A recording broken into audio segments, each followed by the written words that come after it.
ಸರ್ಕಾರ, ಅಲ್ಲಿ ಪೊಲೀಸ್ ಬೇಡವೇ ಬೇಡ. ನಾಡಿಗೆ ನನ್ನ ಹೆಸರಿಡಬೇಕು, ಸ್ಕೂಲಲ್ಲಿ ನಂದು ಲೆಸನ್ ಇರಬೇಕು. ಕನ್ನಡ ಸಿನಿಮಾ ತೆಗೆಯೋಣ್ವಾ, ಹೀರೋ ಡೇಟು ಹಿಡಿಯೋಣ್ವಾ. ಹೀರೋ ನಮಗೆ ಯಾಕೆ ಗುರು, ಚೆಕ್ಕು ಇಲ್ಲೇ ಇಲ್ವ ಗುರು.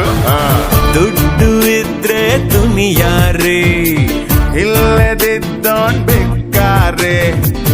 ಒಂದ್ ಎಲ್ರು ಹೋಗ್ತಾರೆ.